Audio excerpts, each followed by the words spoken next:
High friends, welcome to prelims 21 series by Margi. आजच्या आपल्या व्हिडिओमध्ये आपण स्पेस या टॉपिकबद्दल 21 महत्त्वाचे मुद्दे बघणार आहोत। स्पेस या टॉपिकबद्दल so let's start with this. सगळ्यात पहिला मुद्दा आहे Indian Space Research Organisation ISRO, national space agency of India. ह्याच्याबद्दल आपल्याला माहिती पाहिजे की हे कधी बनलेलं आहे। 15 ऑगस्ट 1969चं एस्टॅब्लिशमेंट आहे। हेडक्वार्टर बेंगलोरमध्ये आहे and it operates under Department of Space, which is directly overseen by Prime Minister of India. Then task related to space based application, याचे काम काय काय आहेत? Task related to space based application, space exploration and development of related technologies. This is basic function of ISRO. And then first satellite आपल्याला माहिती पाहिजे, सगळ्यात पहिला कधी लॉन्च केला गेला होता 1975 मध्ये Aryabhata, launched by Soviet Union facility 1975 मध्ये। सो इस्रोबद्दल हे काही महत्त्वाचे मुद्दे आपल्याला माहिती पाहिजे apart from the space missions of ISRO. दुसरा मुद्दा आहे, इथून पुढे काही टेक्नॉलॉजिकल टर्म्स आपण बघू। What is this PSLV? Launch vehicles इस्रोचे महत्त्वाचे आहेत। So polar satellite launch vehicle PSLV, मग ह्याचे काय काय बेसिक कॅरेक्टरिस्टिक्स आहेत ते आपल्याला माहिती पाहिजे। It is capable of launching 1750 kg satellites in 620 kilometre sun synchronous polar orbit SSPO, त्या ऑर्बिटमध्ये हे लॉन्च करू शकतात। And 1450 kg satellite in geosynchronous transfer orbit, ते कॅपॅबिलिटी ह्याच्या माहिती पाहिजे। After that it is 44.4 metre tall with 4 stages, 4 stages आहेत त्याच्या। सॉलिड अँड लिक्विड प्रोपल्जन याच्यामध्ये आहे, अल्टरनेट आपण त्याला अरेंज तिथं करू शकतो। सो 44.4 मीटर त्याची हाईट आहे आणि अल्टरनेट मॅनरमध्ये solid and liquid propulsion system याच्यामध्ये आहेत। Then it has 6 strap on motors, 6 strap on motors आहेत। 4 जे आहेत ते ग्राउंडवरती इग्नाइट केल्या जातात and 2 are ignited in air. हे काही महत्त्वाचे मुद्दे आहेत की 4 स्ट्रॅप ऑन मोटर्स आहेत, 6 स्ट्रॅप ऑन मोटर्स आहेत, 4 स्टेजेस आहेत आणि अल्टरनेट लेवलमध्ये त्याला अरेंज केलं गेलेलं आहे। So this is second point, polar satellite launch vehicle. Then third point, geosynchronous satellite launch vehicle GSLV, 49 metre tall 3 stage vehicle आहे। जसं PSLV 4 स्टेजमध्ये आहे, GSLV 3 स्टेजेसमध्ये आहे। तर 3 स्टेजेस कोणत्या कोणत्या आहेत? तर first stage is having solid propellant, second stage is having liquid propellant and third stage is having cryogenic fuel. No what is this cryogenic fuel? It is combination of liquid hydrogen and liquid oxygen, त्याला आपण cryogenic fuel म्हणतो। आणि it is capable of, GSLVची capability जर आपण बघितली, capable of transferring 2000 to 2500, 2000 ते 2500 kilo जे सॅटेलाइट्स आहेत ते जिओसिंक्रोनस ट्रान्सफर ऑर्बिटमध्ये हे लोकेट करू शकतात। And it contains 4 strap on motors attached to the first stage. मग हे डिफरन्सेस माहिती पाहिजे की आधी 6 स्ट्रॅप ऑन मोटर्स आपण PSLVमध्ये बघितल्या, आता इथे 4 स्ट्रॅप ऑन मोटर्स अटॅच आहेत GSLVमध्ये। देन फोर्थ इज, हे झाले लॉन्च व्हेकल्स। चौथा मुद्दा आहे लो अर्थ ऑर्बिट। कोणत्या कोणत्या ऑर्बिट्स आहेत? तर लो अर्थ ऑर्बिट, मग हे कुठे आहे exactly? At an altitude between 160 kilometre and 2000 kilometre, याला आपण लो अर्थ ऑर्बिट म्हणतो। Satellite in this orbit travel at a speed of around 7.8 kilometre per second, 7.8 kilometre per second, so that gravity don't pull them inside the atmosphere. त्यामुळे एवढ्या हाय स्पीडला ते operate करतात इथले satellite जे आहेत। Then it takes approximately 90 minutes to circle the earth through this low earth orbit. मग ह्याचे applications काय काय आहेत? एक आहे रिमोट सेन्सिंग ॲप्लिकेशन्स आहेत। देन ह्युमन स्पेस फ्लाईट या भागामध्ये आपल्याला दिसतात, रॅपिड रिव्हिजिट करता यावे म्हणून क्लोज लोकेशनला आपल्याला हे बघायला मिळतं, human space flight. And then International space Station जे आहे, it is also located in this low earth orbit. Then next is fifth point, medium earth orbit. Medium earth orbit located between 2000 kilometre to 36,000 kilometre, या रेंजमध्ये आपल्याला हे medium earth orbit बघायला मिळतात। It travels at approximately 7.3 kilometre per second. ह्या ऑर्बिटमधले जे satellites आहेत ते ह्या स्पीडला ते ट्रॅव्हल करतात। And it is particularly used for constellation of satellite, म्हणजे ग्रुप ऑफ सॅटेलाइट्ससाठी हे वापरले जातात, which are mainly used for telecommunication purpose. आणि जो GPS सॅटेलाइट आहे, ग्लोबल पोझिशनिंग सिस्टीमवाला जो सॅटेलाइट आहे, it is also in this medium earth orbit. Then सहावा मुद्दा आहे geostationary orbit. Geostationary orbit, it circle above the equator, it circle above the equator from west to east at a height of 36,000 kilometre. West to east इक्वेटरच्या वरती आपल्याला हे दिसतं। It follows rotation of the अर्थचं रोटेशनला follow करतं। The satellites in this geostationary orbit appears to be stationary over a fixed position. त्याच्यामुळे ते रिलेटिव्ह स्पीड तिथे आपल्याला दिसत नाही आहे. It covers a large portion of the earth except polar region cover नाही होतात with the help of constellation of 3 satellite. जर 3 सॅटेलाइट आपण जर ग्रुपमध्ये वापरले तर लार्ज पोर्शन ऑफ अर्थ इथे कव्हर होतोय. Ideal for monitoring continent wide patterns and environmental conditions. हे सॅटेलाइट्स आहेत जिओ स्टेशनरी ऑर्बिटमधले, तर ते आपल्याला कॉन्टिनेंट वाईड पॅटर्न्स प्रोव्हाइड करू शकतात. So this is about geostationary orbit. 6वा मुद्दा. 7वा मुद्दा आहे geostationary transfer orbit, GTO, geostationary transfer orbit. It is elliptical orbit. महत्त्वाचा मुद्दा आहे, एलिप्टिकल ऑर्बिट आहे which is use to transfer a spacecraft from low earth orbit to geostationary orbit. की एका ऑर्बिटमधून दुसऱ्या ऑर्बिटमध्ये जाण्यासाठी हे जिओ स्टेशनरी ट्रान्सफर ऑर्बिट आपल्याला यूज करता येते. So point number 7. Then point number 8, polar orbit. Polar orbit आधी आपण बघितलं की जे जिओ स्टेशनरी ऑर्बिट्स होते तर तिथले सॅटेलाइट पोलार रिजनला कव्हर करत नव्हते. So for polar regions, polar orbit, it pass over the earth polar region from north to south. North to south हे पास करतात. Even if satellite passes within 20 to 30 degree. हा एक महत्त्वाचा मुद्दा आहे की 20 ते 30 डिग्री पोल रिजनपासून जरी आपण मेजर केलं तरी देखील आपल्याला ते पोलार ऑर्बिट कन्सिडर करावे लागतील.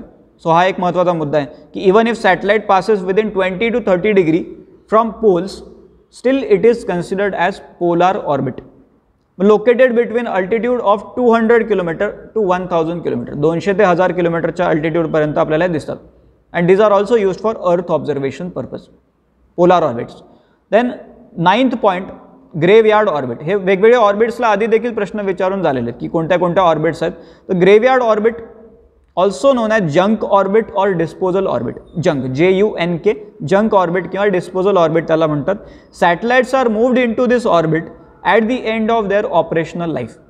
ऑपरेशनल लाईफ एंड झाल्यानंतर तिथे ते मूव्ह केले जातात. आणि ह्याच्यामुळे काय होणार आहे तर it reduces the possibility of colliding with the operational satellites and generating space debris. Space debris जो मोठा एक कन्सर्न आहे तर तो इथे आपल्याला टॅकल करता येऊ शकतो through this graveyard orbit. Then point number 10, various navigation satellites. आपल्याला मॅच दी फॉलोइंगमध्ये विचारलं जाऊ शकते कोणते कोणते नेव्हिगेशन सॅटेलाइट्स आहेत. सो आपल्याला नावं माहिती पाहिजे. ग्लोबल पोझिशनिंग सिस्टीम जे USAचं आहे. देन ग्लोनॅस, GLONASS, जे रशियाचं आहे. Galileo, European Union. Then BeiDou, BEIDOU, BeiDou, चायनाचा आहे. And then Indian regional navigation satellite system, IRNSS, जे इंडियाचं जे नेव्हिगेशन सिस्टीम आहे. Then point number 11, dwarf planet. Dwarf planet आधी देखील UPSCने याच्यावरती प्रश्न विचारलेले आहेत. So what is this dwarf planet? So planets that are massive enough to remain in spherical shape but not gravitationally dominant. हा महत्त्वाचा मुद्दा आहे. Gravitationally dominant, not gravitationally dominant in their orbit. अशा प्लॅनेट्सला आपण ड्वार्फ प्लॅनेट म्हणतो की massive in size आहे बट नॉट ग्रॅव्हिटेशनली डॉमिनंट. मग ग्रॅव्हिटेशनली डॉमिनंट म्हणजे काय? It means there are no other celestial bodies, space based bodies of comparable size in its vicinity. मग त्याला आपण ग्रॅव्हिटेशनली डॉमिनंट प्लॅनेट म्हणतो. मग हे ड्वार्फ प्लॅनेटचे एक्झाम्पल्स आपल्याला महत्त्वाचे आहेत. Pluto, then Ceres, Eris and Makemake. हे जे आहेत ते ड्वार्फ प्लॅनेट्स म्हणून डिक्लेअर केले गेलेले आहेत. Then point number 12, International Astronomical Union. International Astronomical Union founded in 1919, 1919 मधलं आहे. हेडक्वार्टर पॅरिस, फ्रान्समध्ये याचं हेडक्वार्टर आहे. आणि ह्याचं बेसिक पर्पज काय इंटरनॅशनल ॲस्ट्रॉनॉमिक युनियनचं? To promote and safeguard the science of astronomy in all its aspects including research, communication, education through international cooperation. हा महत्त्वाचा मुद्दा आहे इंटरनॅशनल ॲस्ट्रॉनॉमिकल युनियनबद्दलचा. पर्पज काय? And then it is a global authority for naming planetary features in the solar system. कधी कधी आपण बघतो की ॲस्ट्रॉइड्सला नावं दिले जातात. So it is also through this international Astronomical union. Then point number 13 जो UPSCने आधी मेन्समध्ये विचारून झालेला आहे, Kessler syndrome. Kessler syndrome, what is this Kessler syndrome? तर it is a theory, basically theory आहे which is proposed by NASA scientist Donald Kessler in 1978. आणि कशाशी रिलेटेड आहे? It is related to space debris. मग it describe a self sustaining collision of space debris in low earth orbit. तर ते describe करण्यासाठी theory आहे Kessler syndrome नावाची. So space debris related हा फिनॉमेना आपल्याला माहिती पाहिजे. देन पॉईंट नंबर 14, काही महत्त्वाचे स्पेस बेस्ड फिनॉमेना जसं supernova. What is this supernova ते आपल्याला माहिती पाहिजे. It is the name given to cataclysmic explosion. Cataclysmic means a very huge explosion of a massive star at the end of its life. स्टारची life जेव्हा end होते त्यावेळेस जे explosion होतं त्याला सुपरनोवा एक्सप्लोजन्स म्हटलं जातं. It is the largest explosion that takes place in the space. ह्याच्यापेक्षा मोठं अजून एक्सप्लोजन कुठे होत नाही. देन अमॉंग फेमस वन्स, मग असे एक्सप्लोजन जे नोट केले गेलेले आहेत. So among famous ones the crab nebula. Crab CRAB, crab nebula is the result of supernova noted by earth bound chroniclers in 1054 AD. 1054 AD मध्ये नोट केलं गेलेलं आहे क्रॅब नेब्युला. हे रेमिनंट होतं सुपरनोवाचं. सो सुपरनोवा म्हणजे काय ते आपल्याला माहिती पाहिजे की cataclysmic explosion of massive star at the end of its life, supernova. Then 15th point terms आपण बघतोय तर त्यामध्ये pulsar. Now what is this pulsar? It is a celestial object, space based object आहे that emits regular pulses of radio waves and other electromagnetic radiation at the rates of up to 1000 pulsars per second. 1000 pulsars per second हे celestial object आहे. Pulsar जो आहे तो celestial object आहे. Then these are rapidly spinning neutron stars. मग अजून एक term introduce होती तर न्यूट्रॉन स्टार्स, जो आपला पुढचा मुद्दा आहे. But these are rapidly spinning neutron stars left behind when a massive star explodes. म्हणजे सुपरनोवा एक्सप्लोजन थ्रू हे सगळं आपल्याला बघायला मिळतं. And this pulsars which are radiating objects in this space, these are also known as light houses of the universe. Light houses of the universe पण ह्या पल्सर्सला म्हटलं जाते. हा झाला आपला 15वा मुद्दा. 16वा मुद्दा आहे neutron stars. Now what is this neutron star? This is simply out of the world kind of thing. Neutron star जे आहेत so these are the remnants of giant stars. Neutron star जे आहेत ते रेमनंट्स आहेत giant स्टार्सचे that died in a fiery explosion known as supernova. म्हणजे सुपरनोवाच्या through पुढे आपल्याला बघायला मिळतात neutron stars. After such an outburst, हे जे एक्सप्लोजन झालेलं आहे त्याच्यानंतर the core of this farmer big stars compact, की हे कॉम्पॅक्ट होत आहेत इंटू अल्ट्रा डेन्स ऑब्जेक्ट. म्हणजे त्याची साईज एवढी कमी होती आणि डेन्सिटी जी आहे ती एकदम जास्त होती. Ultra dense object with the mass of the sun packed into a ball that is size of a city. म्हणजे एका शहराच्या साईज एवढा बॉल तो बनतोय कॉम्प्रेस होऊन. आणि इथे जर आपण बघितलं त्याच्या प्रॉपर्टीज आपण म्हणतो की out of the world kind of thing आहे. प्रॉपर्टीज काय आहे त्याच्या? तर आपण हे स्टारचं एखादं मटेरियल जर घेतलं की एखादं त्या स्टारवरून एक टीस्पून आपण मटेरियल पिक केलं तर a single teaspoon of neutron star material would weigh a billion tons. एवढी जास्त त्याची डेन्सिटी आहे. After that an ordinary neutron stars magnetic field, कोणताही एक न्यूट्रॉन स्टार पिक केला तर त्याची मॅग्नेटिक फील्ड जे आहे it might be trillions of times stronger than the Earth's magnetic field. Stronger than Earth's magnetic field. So these are the properties of the neutron star. Then point number 17, black hole. Now what is this black hole? It refers to a point in space where the matter is so compressed as to create a gravity field from which even a light cannot escape. की जे popular नासाने दिलेली definition आहे black होलची. Term black hole was coined by American physicist John Archibald Wheeler. John Archibald Wheeler यांनी black hole नावाची term coin केलेली आहे. And a black hole can not be seen because strong gravity pulls all the light in to the middle of the black hole. त्याच्यामुळे black hole as a thing you can not see, but scientist can study the stars, आजूबाजूला जे stars आहेत ते study करू शकतील to find out if they are flying around or orbiting a black hole. मग त्या स्टारच्या स्टडीवरून black होलबद्दल काही confusion काढता येऊ शकतात. So point number 17 black hole. Then point number 18 international space station. Very important. India is also planning its own space station. आपल्याला मेन्समध्ये प्रश्न देखील येऊन गेलेला आहे. So international space station a modular space station, की जे मॉड्युल्स थ्रू पाठवले गेलेले, 1 by 1 they are sending modules to international space station. So a modular space station in low earth orbit, जो आपण आधी मुद्दा बघितला लो अर्थ ऑर्बिट मध्ये आहे. लॉन्च्ड इन 1988 आणि वेरियस मॉड्युल्स थ्रू मग हे एक एक करून लॉन्च केलं गेलेलं आहे. So first was 1988. Then it is a collaborative project, हा प्रिलिम्ससाठी महत्त्वाचा मुद्दा असू शकतो. Collaborative project which includes NASA, after that Roscosmos जे रशियन स्पेस एजन्सी आहे, JAXA Japanese space agency, ESA that is European space agency and then CSA that is Canadian space agency. हे 5 मिळून हे कोलॅबोरेटिव्ह प्रोजेक्ट आहे international space station. It serves at, मग ह्याचं purpose काय, it serves as a microgravity and space research environment laboratory. एक प्रकारची laboratories आहे ही international space station. Point number 18. Point number 19, important missions to Mars. मार्समध्ये कोणते कोणते मार्सला पाठवलेले मिशन्स आहेत ते आपल्याला माहिती पाहिजे. रिसेंट काही मिशन्स आहेत अँड देन आधी सुरुवातीपासून काय काय पाठवलं गेलेलं आहे. सो मरीनर 9 नावाचं मिशन नासाने पाठवलं होतं 1971 मध्ये. आफ्टर दॅट मार्स ओडिसी नावाचं नासाचं मिशन होतं जे 2001 मध्ये पाठवलं गेलं होतं, Mars Odyssey. Then Mars Express नावाचं मिशन होतं जे युरोपियन स्पेस एजन्सीने 2003 मध्ये पाठवलं होतं, Mars Express. After that Spirit and Opportunity rovers नासाचे हे मिशन्स होते 2003 मधले. देन क्युरिओसिटी रोवर नासाचं मिशन होतं 2011 मध्ये. मेन्सला याच्यावरती क्युरिओसिटी रोवरवरती प्रश्न येऊन गेलेला आहे.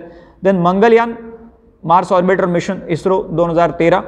Then Mars atmosphere and volatile evolution mission ज्याला मॅवेन म्हणतात, MAVEN, नासाचं मिशन होतं 2013 मधलं MAVEN mission. Then InSight mission, इनसाईटचा फुल फॉर्म जर आपण बघितला तर interior exploration using seismic investigations, GODC and heat transport. हा पूर्ण त्याचा फुल फॉर्म आहे इनसाईट मिशनचा, जे नासाचं मिशन होतं 2018 मधलं. देन रिसेंट मिशन जर आपण म्हटलं तर होप आहे जे UAEचं होतं. Then Perseverance NASA and then Tianwen-1 Chinese space एजन्सीचं हे मिशन होतं. हे झाले रिसेंट काही मिशन्स आणि महत्त्वाचे मिशन जे आपल्याला मॅच दी फॉलोविंगसाठी विचारले जाऊ शकतात. So important missions to Mars. Point number 19. Point number 20, NISAR NISAR that is NASA ISRO synthetic aperture radar. हा त्याचा फुल फॉर्म आहे निसार. मग हे काय एक्झॅक्टली, तर नासा आणि इस्रो हे कोलॅबोरेट करत आहेत for developing SUV sized satellite. SUV size satellite ते डेव्हलप करतात called NISAR, which will detect movements of the planet's surface, प्लॅनेटच्या सरफेसवरचे movements as small as 0.4 inches over areas about half the size of tennis court. You can imagine the kind of resolution they are having. So resolution जेव्हा आपण म्हणतो तर SAR म्हणजे काय, मग की एखाद्या गोष्टीला लार्ज लेवलवरती बघणं. Synthetic aperture radar, it is a technique for producing high resolution images. SAR synthetic aperture radar. मग सॅटेलाइट हा जो आहे it will be launched in 2022 from Satish Dhawan space centre, Sriharikota, Andhra Pradesh. इथून ते लॉन्च केले जाणार आहे. अँड इथे जर आपण बघितलं तर it will be equipped with largest reflector antenna. त्याचा जो अँटिना आहे largest reflector antenna which is ever launched by NASA. तर तो या सॅटेलाइट निसारमध्ये आपण यूज करणार आहोत. So NISAR, NASA ISRO synthetic aperture radar. This was point number 20.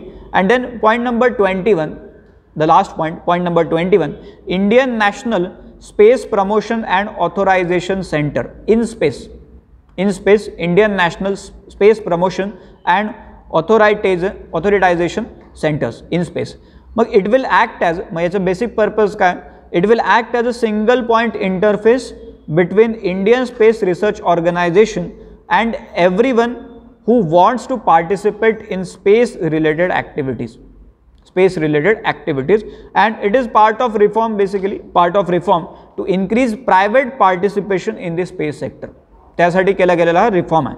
मग ह्याच्यामध्ये आपण जर बघितलं इस्रोच्या वेबसाईटवरती हे इन स्पेसचं स्ट्रक्चर त्यांनी सांगितलेलं आहे. इन स्पेस मग त्याच्यामध्ये काय काय असणार आहे, it will have a chairman असेल, then technical expert for space activities, then safety experts will be there, experts from academia and industry are also part of this in space, then legal and strategic experts from other departments, then members from PMO मधले members काही आहेत, then ministry of external अफेअर्सचे पण members आपल्याला ह्या in स्पेसमध्ये बघायला मिळतील. So this is about स्पेसबद्दल आपण 21 मुद्दे आजच्या या व्हिडिओमध्ये बघितले. आपल्या पुढच्या काही व्हिडिओमध्ये असेच काही थीमॅटिक बेस्ड मुद्दे आपण बघत राहू. थँक्यू.